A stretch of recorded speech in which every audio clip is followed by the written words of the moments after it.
In the first lesson sequence, we introduce students to the unit challenge to redesign your home to conserve energy. But we really focus in on the energy generation subsystem. We're going to spend a lot of these lessons focusing in on wind energy. Now, wind is just moving air molecules, and anytime you have an object that's moving, you have kinetic energy, which means it's time to call out our energy and matter cross-cutting concept. Every time we see that cross-cutting concept, we ask three important questions. Where did the energy come from? Where does it go next? And does it change forms along the way? And we have a handy diagram to help illustrate the energy source and how it transfers energy to the energy receiver and may cause energy to change forms. In this case, we have our wind with its kinetic energy, and we ask, where does the energy go next? It causes the turbine blades to move, which means again we have kinetic energy.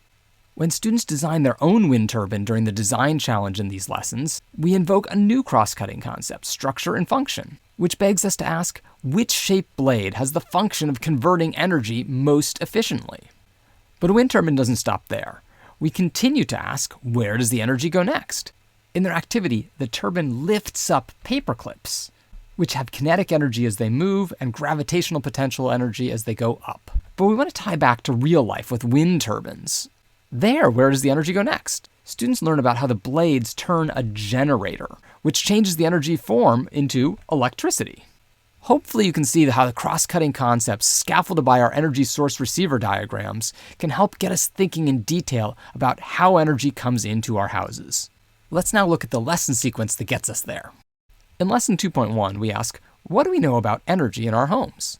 Students receive the unit challenge to redesign their homes to make them more efficient, and we discuss what that means. And they watch a brief video as an introduction to energy use at their home. They take a pre-assessment to evaluate their prior knowledge about energy and energy transfer and kinetic energy.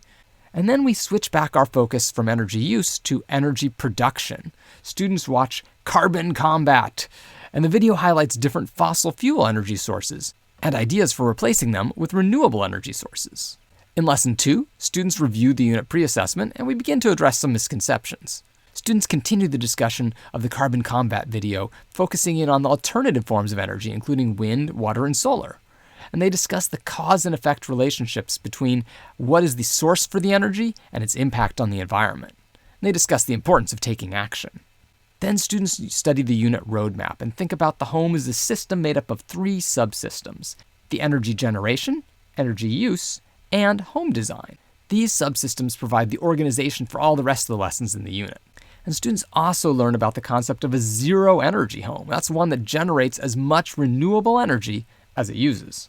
In 2.3, students begin with a brief presentation where they answer the question, how does wind generate energy? They then start the design of their own wind turbines using a kit of materials. They begin to plan out a fair test that's going to allow them to compare their turbines to see which is the most efficient. To really answer the question, how efficient is our turbine, though, they review the engineering design process. They use that thinking to design their testing procedure. For example, how long does it take the turbine to wind up a string with paper clips attached at a set distance from a fan? Students then test their original design and begin to improve it. In lesson 2.5, students spend the entire class period addressing the question, how can we redesign our turbine to make it more efficient?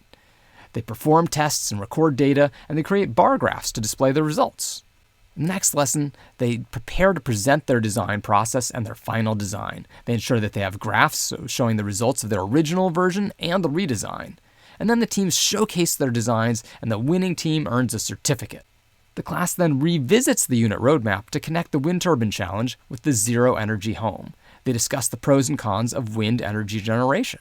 Finally, students end up with an exit ticket reflecting on the engineering design experience. Next up, we'll go inside the home energy use subsystem.